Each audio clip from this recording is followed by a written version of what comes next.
Professeur Didier Raoult, à l'IHU Méditerranée Infection, où en êtes-vous de la prise en charge des malades? D'abord, je voudrais bien sûr, je le dis depuis le début, la prise en charge des malades, c'est la chose la plus importante de tout. Il n'y a pas de baguette magique. Le vaccin joue son rôle, mais on voit bien qu'il est imparfait, très imparfait. On a plus de 200 personnes qui ont eu au moins une injection vaccinale et qui sont venues ici, qui ont une PCR positive. Donc c'est bien, ça jouera un rôle, mais c'est pas magique. Il faut s'occuper des gens, il faut s'occuper des malades. Et d'ailleurs, dans cette discussion, ce qui est très intéressant, c'est l'analyse de la mortalité dans les différents pays européens, vous voyez, où la Suède est souvent prise comme étant un des éléments de discussion, parce que la Suède n'a eu aucune consigne sociale pour confinement, il n'y a pas de fermeture des restaurants. Mais il s'est passé quelque chose en Suède qui est très intéressant, qui a été repris, on ne peut pas dire que ce soit ma littérature scientifique habituelle, mais qui a été repris dans Courrier International, qui est, c'est parce que le gouvernement suédois l'a dit, il y a eu des consignes au début, en 2020, de ne pas donner de soins aux gens de plus de 70 ans. La plupart des gens de 70 ans ont été mis en soins palliatifs, parce que la Suède a comme particularité de ne pas avoir suffisamment de lits de réanimation, et donc ils n'ont pas soigné les gens. Et donc, ça fait une grosse différence. Si vous ne soignez pas les gens, ça fait une très grosse différence. En particulier si on refuse de soigner les gens qui ont plus de 70 ans, parce que quand même, c'est eux qui meurent le plus de tous, très très loin. Donc nous, vous savez qu'on a pris une position qui était différente, qui nous a été reproché au départ parce que les gens ne pouvaient pas faire de test PCR, ne voulaient pas en faire à Paris ni dans le reste du pays. Ensuite, ils ne voulaient pas, il y a eu des consignes disant que ce n'était pas la peine de voir des médecins, qu'il ne fallait pas les traiter, qu'il ne fallait pas les prendre en charge. On n'a pas fait ça, nous. Donc, vous voyez, c'est les chiffres. Ici, on a fini par tester plus de 400 000 personnes, dont 44 000 étaient positifs. Parmi ces 400 000 personnes, il y en a 200 000 qui sont venus se faire tester directement à l'IHU. Il faut organiser ça, mais ça s'organise si on fait attention, si on veut faire les choses, on y arrive. Et du coup, on en a traité 15 000, un peu plus de 15 000 par hydroxychloroquine et azithromycine, qui sont évaluables, qui ont pris le traitement pendant 3 jours ou plus. Sur ces patients, il y a eu 71 décès, soit 0,46%. Il n'y a pas de série au monde avec une mortalité plus basse. Et la moyenne d'âge des patients qui étaient décédés était de 81 ans. Donc vous voyez, si on s'occupe des gens, et alors bien sûr, on n'a pas fait que ça, on s'est très vite rendu compte, moi j'ai communiqué en juin là-dessus, que les gens n'étaient pas essoufflés, mais ils avaient une baisse de l'oxygène et qu'il fallait mesurer l'oxygène. J'ai recommandé qu'on achète à partir de septembre, c'est cette manière de mesurer à la maison même l'oxygène. On s'est rendu compte là aussi en juin qu'il y avait des gens qui avaient des troubles de la coagulation, qu'il fallait soigner. Et donc, sur lesquels on a communiqué aussi, qui sont généralisés. Je suis content récemment d'avoir vu une communication officielle de la Direction générale de la santé, appuyée par une recommandation de la haute autorité de santé, disant qu'il fallait aller voir les malades qui étaient malades. On revient à quelque chose que nous avons défendu, pour lequel nous avons été attaqués, qui était faisons notre rôle de médecin, on va voir les malades, on les examine, on regarde ce qu'ils ont de particulier, on les soigne, et on fait ce qu'on peut avec ce que l'on a, et moyennant quoi, ça va mieux. Mais je suis content qu'on nous rejoigne sur à peu près tous les points. Il n'y a que sur l'hydroxychloroquine où les choses ont pris, et je reviendrai dessus, une dimension délirante qui finira par passer, parce que là aussi, vous voyez, il a fallu 1 an pour que les gens se rendent compte qu'on pouvait avoir un manque d'oxygène extrêmement important sans le ressentir. Il faudra peut-être encore 6 mois, 1 an de plus avant que les gens se rendent compte que, vous voyez, sur 15 000 malades, des gens qui ont eu des accidents cardiaques, il y en a 0. Donc on pourra toujours expliquer la toxicité, l'hydroxychloroquine une fois de plus.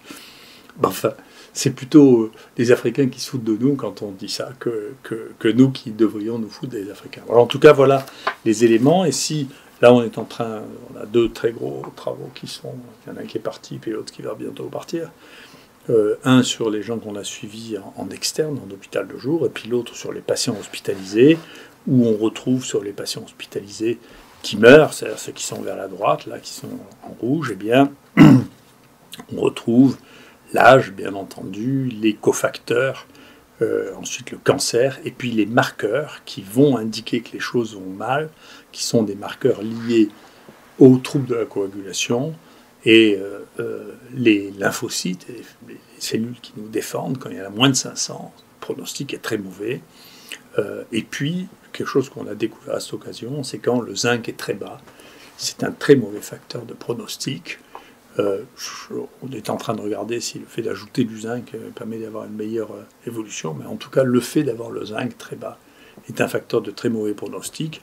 Et là, au contraire, vous voyez que la partie qui est de ce côté-là sont les gens qui ont reçu un traitement, et ceux-là, ceux qui n'ont pas pu le recevoir. Donc, on est assez cohérent avec nous-mêmes, et puis on voit que le monde continue de tourner, si vous voulez.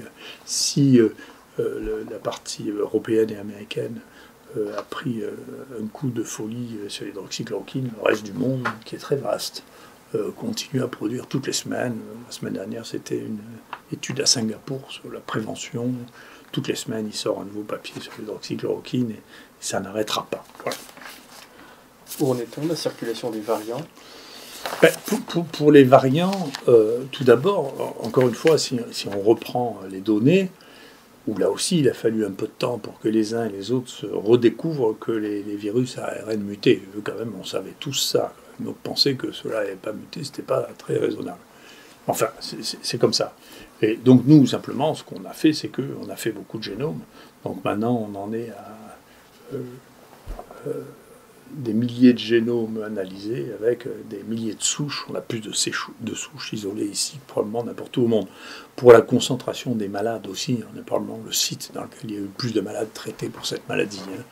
Donc on a une expérience qui est unique, qui est considérable, grâce à l'existence même de l'IHU que l'État a bâti pour ce type de crise.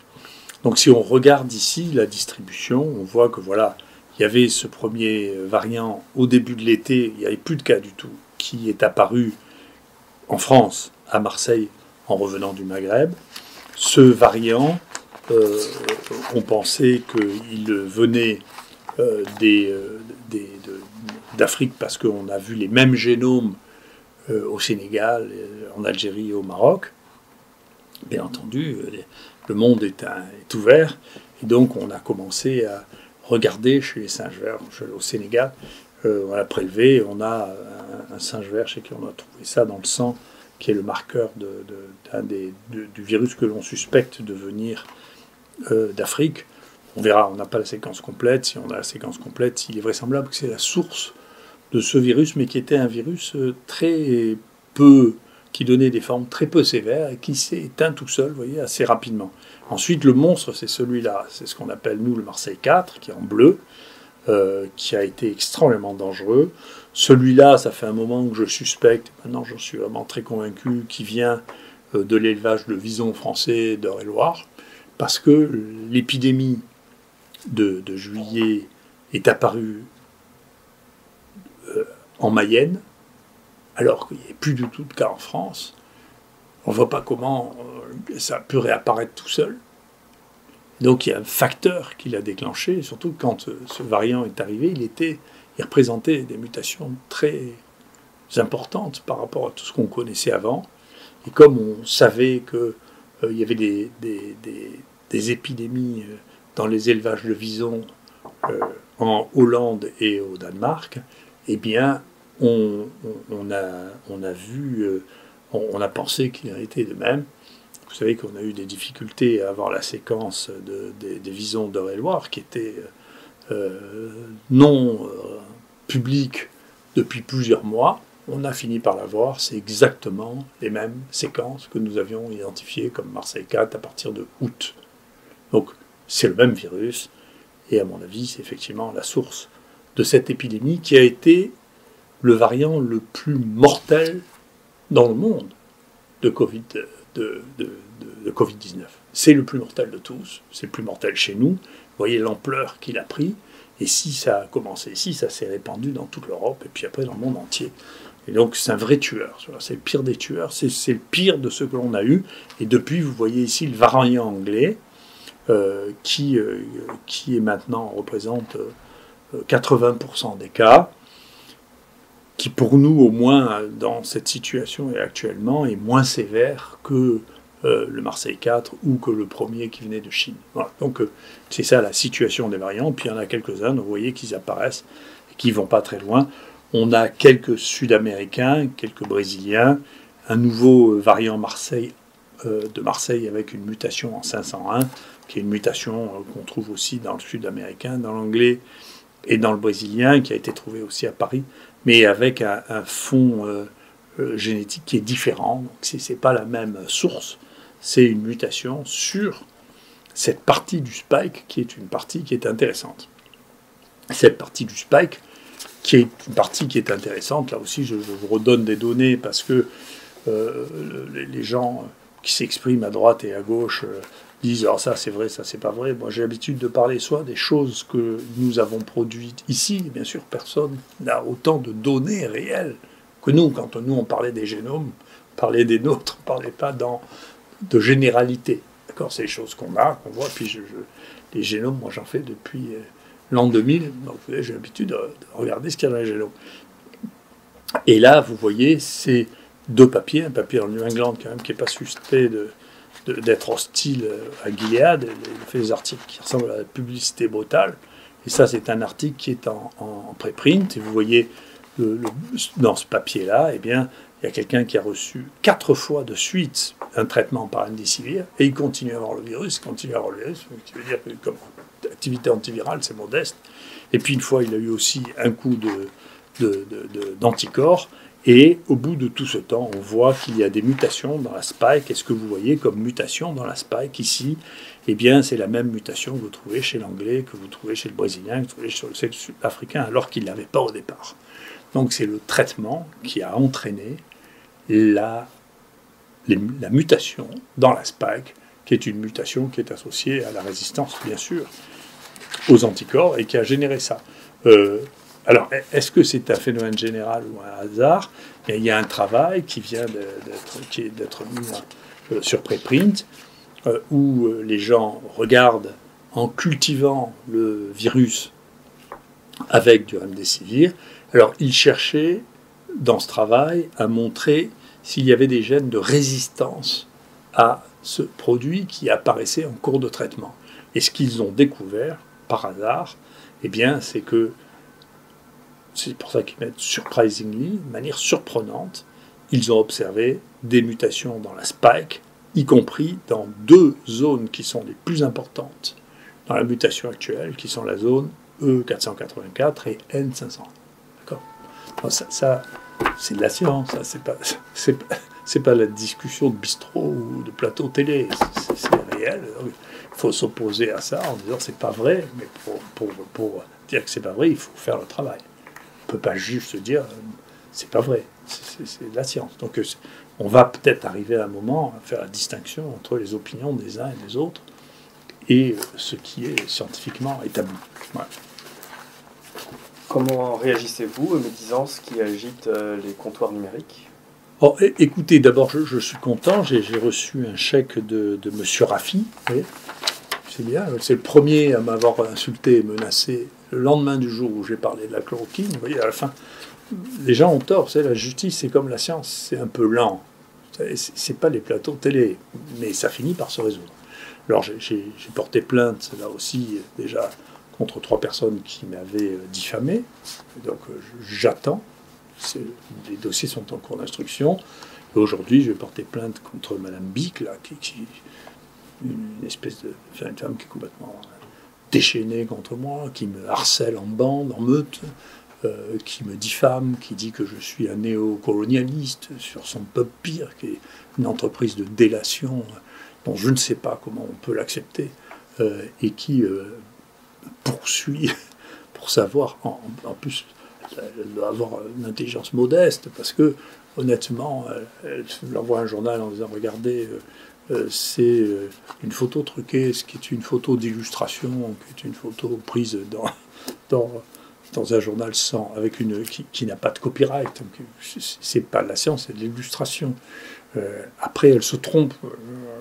On fait l'analyse de la génétique des poux, on dit faut faire attention parce qu'ils veulent mettre au point un traitement pour les poux, donc un conflit d'intérêts. C'est complètement délirant. Comme ces journaux, malheureusement, ont tellement peur des problèmes de mauvaise conduite scientifique, ils n'ont pas le personnel capable d'analyser si ce sont des bêtises, c'est de la simple malveillance ou non. C'est de la simple malveillance. Bon, il est bien possible qu'un jour ou l'autre, on trouve qu'on a fait une erreur, c'est bien possible. Mais imaginez quand même pas qu'à mon âge, avec 3500 publications, je vais m'amuser à truquer des résultats scientifiques. Enfin, si vous saviez combien de papiers j'ai arrêté parce que j'étais pas sûr des résultats dans mon laboratoire, vous seriez étonné. Je laisse jamais partir un papier dont je suis pas sûr. Il est bien possible qu'il y ait des bêtises qui se passent parce que les humains ne sont pas infaillibles et que il s'en passe. Mais cette espèce de harcèlement maladif, tout ça basé sur le fait que j'ai dit que la chloroquine pouvait jouer un rôle là-dedans, soit c'est de la pathologie, soit c'est de la corruption, j'en sais rien, mais c'est un des deux. Parce qu'on ne peut pas se déchaîner à ce point sur toutes les publications de quelqu'un, parce qu'on est contre la chloroquine, y compris à dire, écoutez, maintenant, c'est moi qu'on harcèle, parce que je dénonce les gens qui utilisent la chloroquine. Dedans, on vit dans un monde dans lequel on laisse une place à la délation et à la calomnie qui n'est pas acceptable et qui fait qu'il faut faire attention. De toute manière, après, tout ça est rattrapé par la justice. Ne croyez pas que ceci va tomber à l'eau. Voilà. Parce que ce n'est pas le cas. Ça a commencé, ça continue et ça continuera. Il faut se calmer. Il faut revenir sur Terre, on fait de la science là-dedans et on essaie de faire les choses correctement. Et on ne peut pas faire appel à tous les chercheurs ratés pour essayer de se taper ceux qui ont réussi parce qu'ils sont jaloux. Voilà, il faut s'arrêter. Merci beaucoup.